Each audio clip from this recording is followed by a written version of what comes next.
buenas a todos, bienvenidos a Linus Akalov. Hoy, martes 12 de agosto, hoy vamos a hacer un vídeo que os venía prometiendo desde hacía tiempo. Hoy, en Linus Akalov, vais a conocer acerca de las generaciones de los cazas de combate. Sí señor, todos hemos oído hablar de cazas de quinta, de cuarta generación, ahora de sexta generación. Pero ¿de dónde viene esta nomenclatura? ¿Qué sentido tiene? ¿Es puro marketing? ¿Hay algo más detrás de ello?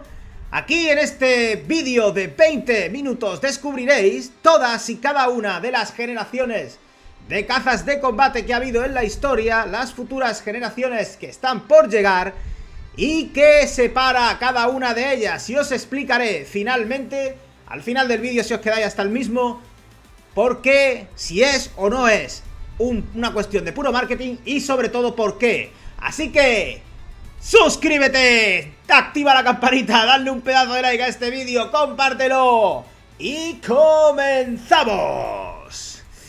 Bueno, ¿qué os parece si ilustramos esto con imágenes, vale? Antes de empezar os explico. La primera generación, los cazas de primera generación son los que están más claros de todos, ¿vale? Bueno, los segundos, uno de los que están más claros, ¿vale? Hay otra generación que también está muy clara, que luego la veremos.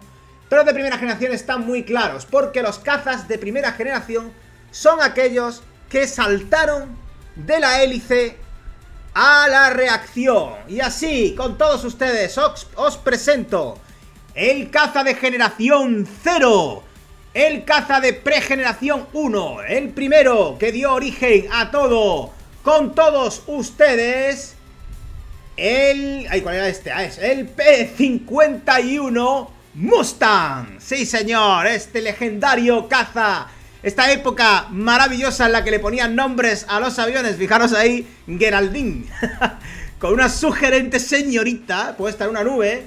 Ahí tenemos al piloto mirando hacia la cámara. Este es el P-51 Mustang. Este es el pregeneración 1. Este es el pregeneración 1. Podríamos llamarlo generación 0, ¿vale?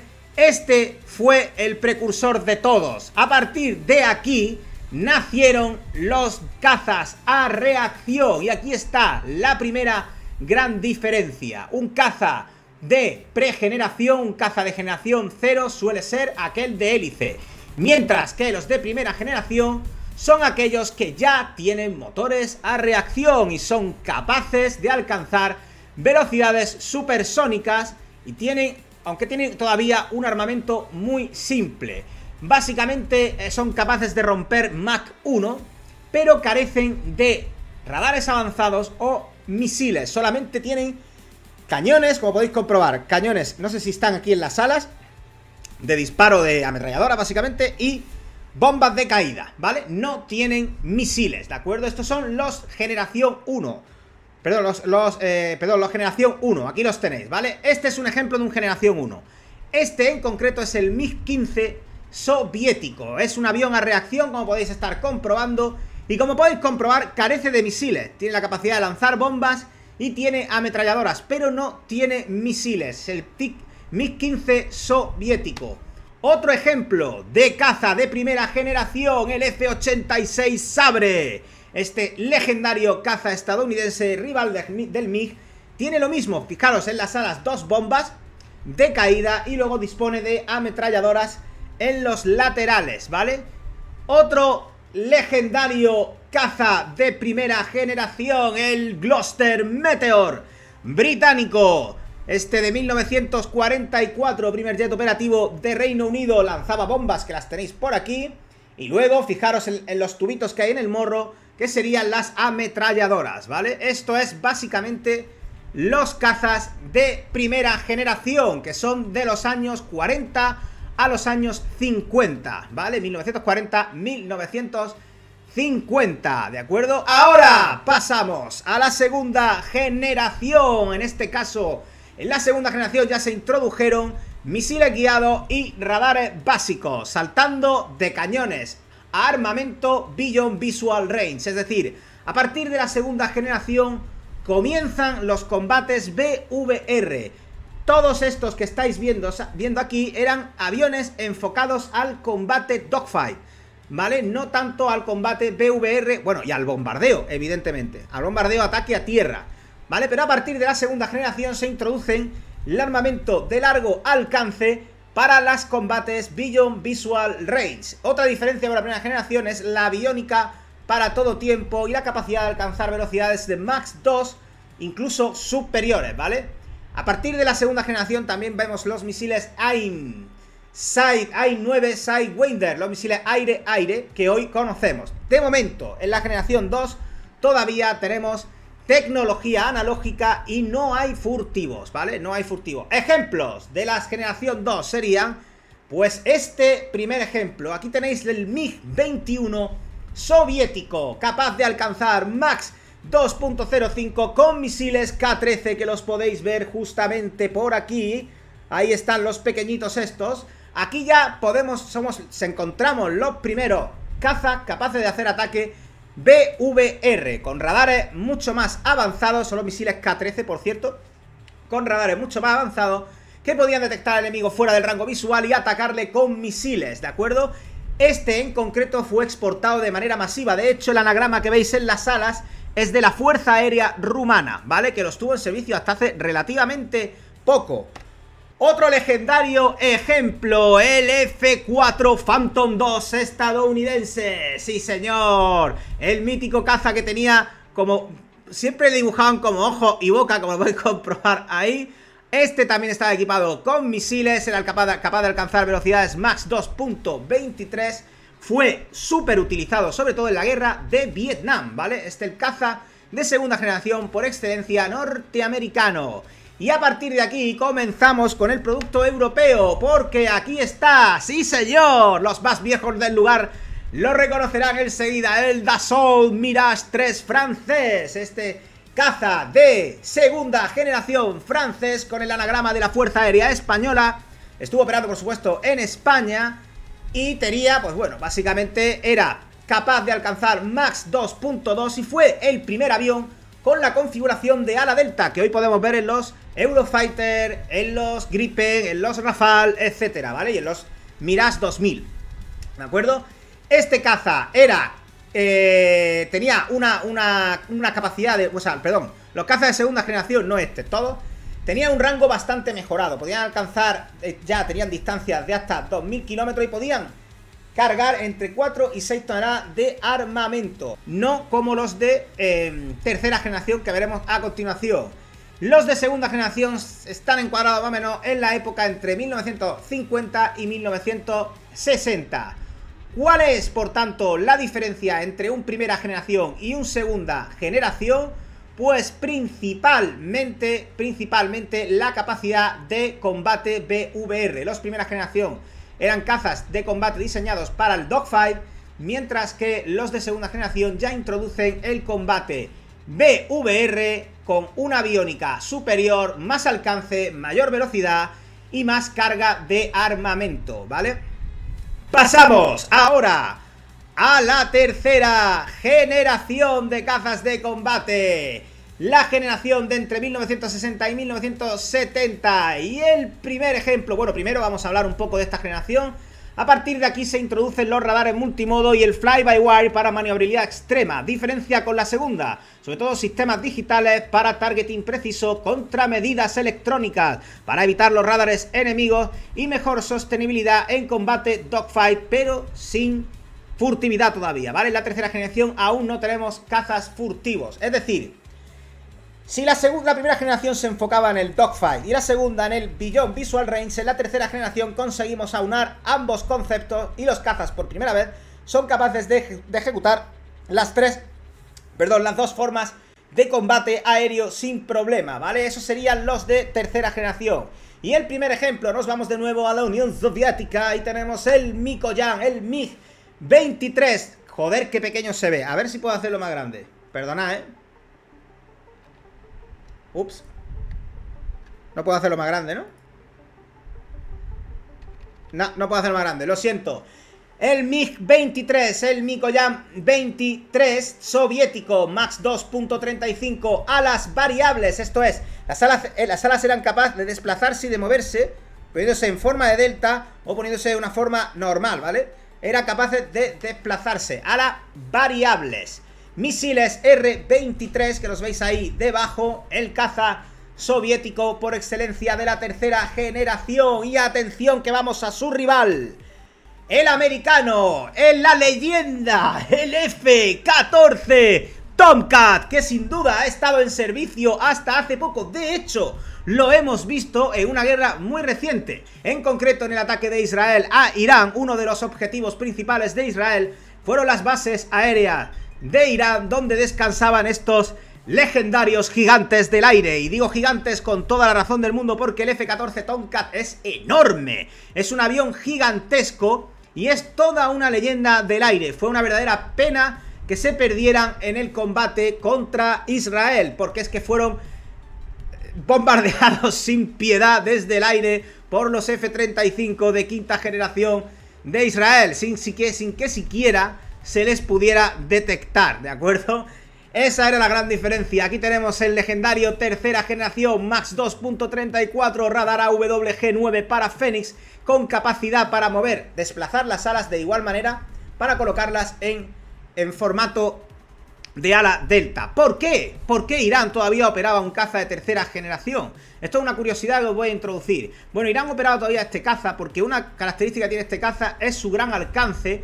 E Irán, tenéis que pensar que es un país con muchos kilómetros de extensión. Un caza grande, pesado, con capacidad de cargar multitud de armas. Es muy interesante para un país con una gran extensión de territorio. Es por este motivo por el cual Irán aún no había jubilado los F-14 Tomcat. Y siguiente, en discordia, nos vamos de nuevo a Europa para otra leyenda, el Saab Viggen. Este es el caza de tercera generación europeo de Saab, el primero creo de Saab, si no me equivoco, el primer caza al menos que yo conozca. Si hay alguno más, dejádmelo en comentarios, más antiguo me refiero, de segunda o de primera generación, pero creo que este fue el primero de tercera generación. MAX 2 STOL, capacidad de despegue y de aterrizaje vertical.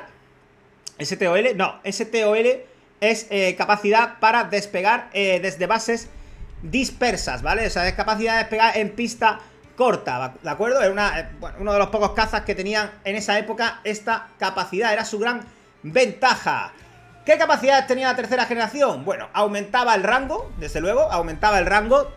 Podía llevar hasta una carga de 8 toneladas, podían llevar una carga hasta de 8 toneladas, y como disponían de una guerra electrónica, una suite de guerra electrónica básica, un ECM básico, ¿vale? Básicamente, la tercera generación empieza, digamos, los primeros sistemas digitales. Si tuviéramos que hacer una diferencia entre la tercera y la segunda generación, yo diría que es el tema de la guerra electrónica y los sistemas digitales, porque en la tercera generación es cuando se empiezan a introducir este tipo de elementos en los aviones de combate. Y ahora, sí señor, nos vamos de cabeza a la generación que actualmente sigue operando, a la generación que actualmente siguen teniendo la inmensa mayoría de países. Y es que si la tercera generación es de los años 60 y 70, la siguiente, la cuarta, abarca 2 décadas, desde los años 70 hasta los años 90. La cuarta generación, multirol y supercrucero. Aquí tenemos esta cuarta generación con capacidades. Aquí nacen los primeros cazas de combate multirol con radares de barrido electrónico AESA, en estadio muy inicial, velocidad de supercrucero, es decir, velocidad supersónica sin afterburner. La principal diferencia con la tercera generación yo diría que sería la aviónica integrada para supremacía aérea, ataque a tierra, thrust vectoring, reducción de RCS parcial. Así, aquí ya empiezan los primeros pinitos en caza furtivo, creando una máquina que era total y absolutamente multifunción, multipropósito. Es decir, si hasta ahora los cazas habían estado limitados, en la primera generación eran cazas para dogfight y de ataque a tierra a través de bombardeo, la segunda generación eran cazas especializados en bombardeo y guerra BVR, y la tercera generación, cazas ya capaces de hacer bombardeo, combate dogfight y combate BVR. En la cuarta generación tenemos cazas capaces de todo, de enfrentarse a otros cazas, de superioridad aérea, de ataques a tierra, de absolutamente thrust vectoring, todo lo que te puedas imaginar que pueda hacer un avión, incursiones SEAD, etcétera, ya empiezan a ser posibles en la cuarta generación. Ejemplos. Pues aquí tenemos el primero, la estrella y la joya de la corona de la aviación marroquí, el F-16 Fighting Falcon. Este es un avión de combate estadounidense, uno de los que más éxito ha tenido, sin duda, en la historia de Estados Unidos a nivel de exportación. Es un caza capaz de alcanzar Mach 2 con un fly-by-wire un poquito más relajado, pero no es exactamente como los más modernos, y ha sido producido por miles, de verdad. Es uno de los cazas, uno de los mayores éxitos de Estados Unidos de exportaciones, sin duda, el F-16 Fighting Falcon. Siguiente ejemplo, volvemos a la madre Rusia. Ya no tenemos Unión Soviética aquí, señores. Aquí tenemos ahora... Bueno, perdonad, no ha salido aquí... ¿Dónde está el MiG-29? No me jodas que me he dejado el MiG-29. Chavales, me he dejado el MiG-29 Fulcrum. Bueno, no pasa nada, os lo pongo, porque lo tengo, ¿vale? Os lo pongo porque lo tengo. Este es el MiG-29 Fulcrum. Este es un cuarta generación, el Mikoyan 29, un cuarta generación ruso, ¿vale? Ya de la época de la extinta Unión Soviética, cuando pasó a Federación Rusa. Aquí tenemos un caza capaz de alcanzar Mach 2.25 con thrust vectoring. Un ejemplo muy claro de cuarta generación ruso que sigue actualmente, por supuesto, en servicio. Y ahora sí nos vamos, evidentemente, al Eurofighter Typhoon. Este es el mejor ejemplo de cuarta generación, el mejor caza de combate que hay actualmente en el mundo, con permiso del F-22 Raptor. Este caza ha sido obviamente muy mejorado desde sus primeras versiones, como podéis imaginar. Esto de hecho creo que es de sus primeras versiones. Este caza es capaz de alcanzar Mach 2, velocidad supercrucero, y fue creado por un consorcio europeo de 4 países: Reino Unido, Alemania, Reino Unido, Italia y España, ¿vale? Son los 4 países europeos que desarrollaron el Eurofighter Typhoon, un gran caza de combate que a día de hoy sigue siendo imbatible, al menos fuera de los que no son furtivos. Bueno, ¿qué diferencia tenemos con las capacidades podemos tener del cuarta generación respecto al tercera? Aumenta el rango o la distancia de ataque hasta los 4000 kilómetros gracias a los tanques conformales. Puede cargar entre 7 y 9 toneladas de armamento, y comienzan los primeros datalinks digitales de la OTAN, como el Link 16, el famoso Link 16, ¿vale? Esto es, digamos que el salto, podríamos decir que sería la electrónica, o sea, el aumento del nivel de electrónica, de carga electrónica, de guerra electrónica, radares de barrido electrónico, Links 16 de OTAN. Todo eso es lo que principalmente distingue a un caza de cuarta generación. Por ejemplo, el Rafale es otro caza de cuarta generación que distingue sobre todo de la tercera. Y además aquí nacen los primeros cazas de superioridad aérea, ¿vale? Son los primeros cazas que pueden hacer todo tipo de misiones sin ningún problema. Y ahora sí, saltamos a la siguiente generación, la quinta generación de cazas de combate. Y aquí sí que nacen los cazas furtivos. Quinta generación de combate, de cazas de combate. Desde los años 90 hasta la actualidad se prioriza la furtividad total y los sensores fusionados. Es decir, la filosofía de la quinta generación es ver primero, disparar primero, básicamente. La diferencia con la cuarta generación es el RCS. Es muy bajo en el caso de los cazas de quinta generación, que hacen todo tipo de modificaciones en el avión para hacerlo enfocado al sigilo. Por eso las bahías de carga de las armas, las bahías son internas. Las armas van dentro del propio avión. Tiene capacidad supercrucero sostenido, inteligencia artificial para enlace de datos y redes centradas en el combate. Ejemplos de cazas de quinta generación. Aquí vamos a llegar al rey, señores. Aquí vamos a llegar al emperador de los cielos, el señor absoluto, el dominio total del aire. El F-22 Raptor norteamericano. No hay un avión de combate mejor en el mundo. Este avión de combate es la puta estrella de la muerte. Esto es lo más top que hay actualmente. No hay nada en el mundo que supere al F-22 Raptor. Ni el Eurofighter, ni el Rafale, ni ningún caza ruso, ni ningún caza chino. Es absolutamente el dios y señor de todo. De hecho, Estados Unidos no exporta este caza y se lo quedan para ellos, ¿vale? Tiene capacidad de Max 2.5 y el sigilo más absoluto. No hay ningún caza con un RCS más bajo que este. Solo hay 187 unidades de este caza en el mundo y todas las tiene Estados Unidos. Siguiente modelo, vamos al caza de la discordia, al caza de la polémica, el F-35 Lightning II de Estados Unidos. Este caza es estadounidense, pero si os fijáis en las banderitas que se ven abajo, es multinacional. Ahí veo la bandera de Estados Unidos, de Reino Unido, de Italia, de Holanda, de Turquía, de Canadá, de Australia, de Dinamarca y de Noruega. Todos esos países han participado en cierta medida en el desarrollo del F-35, excepto Turquía, que fue expulsada por la adquisición de baterías de misiles rusos S-400. Es la única nación de las que aparecen ahí que han sido expulsadas. Este es, y aprovecho la música, el que pudo ser y no fue, amigos. El que supuestamente estaba destinado tanto a la Armada Española en su vertiente de aterrizaje y despegue vertical, F-35B, como para el Ejército del Aire, para sustituir a los vetustos F-18 Hornet. Este era el elegido por las Fuerzas Armadas, el elegido por el Ejército del Aire y por la Armada Española, pero por motivos políticos e ideológicos ha sido plenamente rechazado y ahora ya no sé si lo veremos alguna vez en el Ejército del Aire español. Es algo que no lo sé, sinceramente. Hay mucha gente que cree que cuando cambie el gobierno podrá llegar. De hecho, el Partido Popular ya ha dicho que si llegan al gobierno comprarán este avión. Sinceramente no sé si ya tendrá sentido para entonces, pero bueno, ya veremos. Este es el ejemplo, básicamente, que tenemos de caza de quinta generación más exportado. Es el principal, es el que podríamos comprar cualquiera. Es inferior, evidentemente, fijaros que es monomotor, es inferior al F-22 Raptor, por supuesto, pero es que aparte es, incluso te diría que en un combate dogfight es inferior incluso al Eurofighter, ¿vale? Es un caza que realmente tiene una utilidad y una función muy concreta, que es aportar sigilo y para misiones SEAD, principalmente, ¿vale? Pero sobre todo el sigilo, eso es lo que más te aporta este caza de combate, que no te aporta actualmente ninguno más, ¿vale?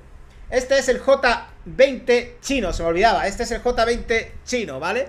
Bueno, por cierto, este, no le hemos dicho no hemos dicho lo que tiene, ¿vale? Es un caza capaz de alcanzar Max 1.6, consecuencia de su monomotor, es decir, que está un poquito por debajo en velocidad y potencia que incluso cazas de cuarta generación, sensores fusionados y sobre todo, lo más importante, se han producido más de 1000 unidades. Más de 1000 unidades de este caza de combate que ha sido exportado a absolutamente todo el mundo. Siguiente ejemplo, el Chengdu J-20 Mighty Dragon, el caza de quinta generación chino, capaz de alcanzar Max 2 y tiene un grado de furtividad bastante elevado. Tema del J-20 es que desconocemos mucho de él, ¿vale? Desconocemos mucho de él. De hecho, China creo que no lo exporta, si no me equivoco, no lo exporta, lo mantienen para ellos. Es su F-22 Raptor, para que lo entendamos. Pero como es un país, China, tan hermético y tan opaco, desconocemos por completo sus capacidades. No sabemos si es superior al F-22 Raptor, si es inferior, no tenemos ni idea. Solo sabemos que es Max 2 y que tiene capacidad de sigilo. Principales características de la quinta generación: rango de alcance 2200 kilómetros, carga interna de hasta 8 toneladas, es completamente invisible al radar. ¿Qué significa invisible al radar? Significa que la radar cross section, la sección cruzada de radar de su superficie, es muy baja, de forma que cuando las ondas de radar llegan al avión, en vez de rebotar y volver al radar para darle una imagen al radar de lo que está viendo, las absorben, con lo cual no se devuelve la imagen al radar y el radar o no ve nada o ve algo muy pequeño, dependiendo de cuánto sea el RCS del avión. Y eso es fundamental para todo tipo de misiones, no solo para misiones SEAD, sino incluso para misiones defensivas o para combates BVR, porque te permite disparar primero, lo cual puede ser en un momento determinado fundamental. Y ahora viajamos al futuro, a la nueva última generación, a los cazas de sexta generación, inteligencia artificial, drones y energía dirigida. Aquí viene ya Star Wars, aquí viene ya Terminator, aquí viene ya la ciencia ficción. Son los cazas que vendrán en la próxima década, la década de los 2030-2040. F-40. Los cazas de sexta generación ya serán un sistema de sistemas, con inteligencia artificial autónoma, Loyal Wingman, drones leales que irán con ellos y armas láser. Sí señor, diferencia con la quinta generación es la colaboración hombre-máquina, la integración de la inteligencia artificial, la velocidad o la posibilidad de alcanzar velocidades hipersónicas, ya no supersónicas, hipersónicas, y la adaptabilidad modular para diferentes tipos de amenazas. Ejemplos de las cazas de sexta generación, pues tenemos el proyecto FCAS, las siglas en inglés de Future Combat Air System, un proyecto liderado por 3 países, Francia, Alemania y España. En el caso de Francia, esto era básicamente, realmente, vamos a ser serios, el FCAS es realmente un proyecto francés al que nos hemos adherido los alemanes y los españoles, porque esto era un proyecto de Dassault Aviation para sustituir a los Rafale, el Next Generation Fighter, el NGF. Sin embargo, Alemania y España solicitaron entrar cada una aportando lo suyo. Alemania la expertise en fuselaje y construcción de aviones con Airbus, y España la experiencia, el expertise, el know-how de Indra en radares e inteligencia artificial. Y es en lo que está, y en drones, y es en lo que están trabajando actualmente. Es la posibilidad no solamente de hacer un FCAS para bases aéreas, sino incluso para portaaviones, ¿de acuerdo? Otro ejemplo de caza de sexta generación sería el proyecto gemelo, el proyecto hermano del FCAS, el Global Combat Air, no me acuerdo exactamente, el GCAP, siglas en inglés de Global lo que sea, pero nombre en clave Tempesta, un proyecto también dirigido por 3 naciones, liderado inicialmente por BAE Systems en Reino Unido. Al proyecto se adhirieron posteriormente Italia a través de Leonardo y Japón a través de Mitsubishi. Cada uno va aportando lo suyo. Leonardo aporta, bueno, pues su expertise en tema de láseres y en tema de aviónica. Y Japón el tema de la inteligencia artificial y los drones. Capacidades de estos cazas de combate. Bueno, antes de eso, se me olvidaba, el F-47, el caza de combate de mi amigo Donald Trump. El F-47 de Boeing, la última generación, el NGAD, en inglés, las siglas en inglés de Next Generation Air Domination, ¿vale? Dominación, la nueva generación de dominación aérea, básicamente, en inglés, ¿vale? Capacidades comunes de todos estos cazas de combate: velocidad Mach 5, hipersónica, un rango de alcance global. Son enormes los cazas de sexta generación, son un sistema de sistemas y son gigantescos comparados con un caza de quinta generación. Llevan consigo una nube de drones aliados Loyal Wingmans, tienen un rango global y son capaces de portar armas de energía dirigida, es decir, armas láser. Bien.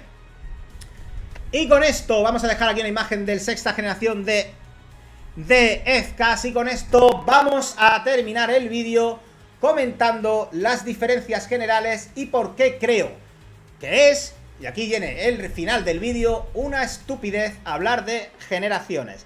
Mirad, si os fijáis, cada salto de cada generación se ha basado única y exclusivamente en ciertos avances. En la primera generación teníamos los primeros aviones a reacción básico. En la segunda generación se le añaden misiles y velocidad supersónica. En la tercera generación se añaden los componentes digitales y la capacidad multirol. En la cuarta generación tenemos la aviónica integrada. En la quinta generación la furtividad. Y en la sexta generación inteligencia artificial y drones compañeros. ¿Qué quiero decir con esto? Pues que a un primera generación le puedes colocar misiles Sidewinder, AI-9 Sidewinder, y ya tienes, ¿qué? ¿Un primera o un segunda generación? ¿Entendéis? A un Rafale, que es un cuarta generación, le puedes poner Loyal Wingman, le puedes poner drones como el Neuron, y de hecho hay varios conceptos de Rafale F5 acompañado por Neuron. ¿Y qué sería? ¿Un caza de cuarta o de sexta generación? A un caza de segunda o de tercera generación le puedes construir de materiales de composite sensibles, con un alto nivel de RCS y con una pintura especial para RCS, reduciendo su firma de radar muchísimo. Entonces, ¿qué es? ¿Es un quinta o un segunda o tercera generación? ¿Entendéis ahora por qué creo que es una tontería? Las generaciones no son más que denominaciones que hacen las compañías para darle un toque de marketing, para vender un poquito mejor los aviones de combate, pero realmente no son más que pequeños saltos tecnológicos que se van dando en cada una de las diferentes generaciones, por decirlo así. Las líneas que separan las generaciones son muy borrosas. Por ejemplo, entre un cuarta y un quinta generación se supone que nos separa la furtividad. El quinta generación es furtivo, el cuarta no. Sin embargo, aviones como el Rafale F5 es casi un quinta generación con un RCS de 0,01, o un Eurofighter, que es casi un quinta generación con un RCS de 0,1. Así que para eso se han inventado la llamada generación 4.5++, que es cuanto más RCS tiene, o mejor RCS tiene el avión, más cerca se le considera de la quinta generación. Como veis, es una chorrada, porque al final la tecnología es la tecnología, y tú puedes tener un cuarta generación furtivo y eso no le convierte en un quinta, o un segunda generación furtivo y no le convertiría en un quinta. O puedes añadirle drones, aviónica electrónica avanzada a un tercera generación, inteligencia artificial y drones Loyal Wingman, y no por eso va a ser un caza de sexta generación. ¿Lo entendéis? Son básicamente tonterías propias del marketing, ¿vale? De hecho, es un poco tontería, porque un MiG-29, un MiG-21 que estuviera modernizado, es decir, un primera generación puro, como es el MiG-21, si lo modernizas con aviónica y con guerra electrónica, sería muy superior a cualquier otro de sus compañeros de primera generación, porque es una cuestión de salto tecnológico, no tanto de generaciones, ¿de acuerdo? No son cosas, no son compartimentos estancos, ¿vale? Así que con esto termino. Se me ha ido de madre el vídeo como siempre. Dime lo que opinas. ¿Qué te parece el hecho de las generaciones? ¿Crees como yo que es una tontería? ¿Crees que es solo puro marketing? ¿O crees verdaderamente que tienen algo de sentido para que podamos clasificar y entender mejor cada uno de los aviones? ¡Suscríbete! Si te ha gustado, dale a la campanita para no perderte ni uno solo de mis vídeos. Dale un like, comenta y comparte. Nos vemos en el siguiente. Un besazo, chicos. Hasta pronto.